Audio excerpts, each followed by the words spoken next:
Why does our government insist on this insanity? The story of Les Kelly, founder of the original predator-free New Zealand program, strongly suggests that our government is covering up a hidden agenda. Les had returned from his working life in Australia to reconnect with his home country, tramping for months through New Zealand's national parks and the wild places he had missed and longed for. He found many areas denuded of bird life. He was told that this is due to introduced predator species, such as mustelids, rodents, and cats.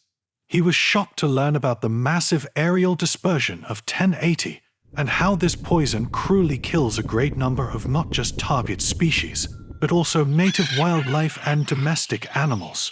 Determined to help mitigate the decline of our bird life, Les and a group of like-minded people focused on finding a credible, safe, non-toxic alternative to the current aerial toxin dispersion to eliminate the use of 1080 and other dangerous poisons, such as brodifacoum, which cause such horrendous collateral damage. Les and his team researched every aspect of predator control, seeking advice from scientists and specialists in this field. They developed a robust strategy based on the use of the innovative toxin-free self-resetting good nature traps, which today are successfully deployed all around the world. Their dream was to make their concept the biggest green initiative in the world, built on the bedrock of their philosophy. No toxins, no collateral damage, humane, sustainable, and effective. And that was not negotiable. Their ambitious predator-free New Zealand project was to be funded almost entirely by philanthropic individuals and organizations from all around the world, as well as New Zealand businesses such as banks, the food and tourism industry, who have an interest in upholding New Zealand's clean green image. Les and his team presented their detailed predator-free New Zealand concept, including an elaborate funding proposal to our government as a gift to New Zealand's people and the country. The original predator-free New Zealand was to be, primarily, a fundraising body to raise and distribute much-needed funds to those 5,000 conservation projects all around the country to employ methods that worked without using toxic materials. What happened in the ensuing 12 years of this saga defies comprehension. Les documented this appalling story of the orchestrated governmental intrigue and the theft of their intellectual property in his book, Duped: The True Story Behind Predator-Free New Zealand. In a nutshell, the Department of Conservation stole their project's name and concept and set up Predator-Free New Zealand 2050 as a limited company, owned by the government.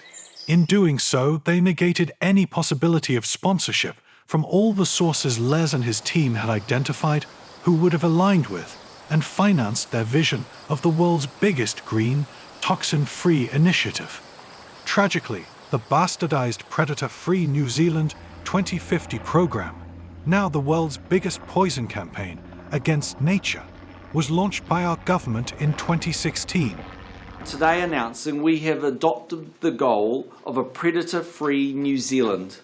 By 2050, every single part of New Zealand will be completely free of rats, stoats, and possums. This is the most ambitious conservation project attempted anywhere in the world, but we believe if we all work together as a country, we can achieve it.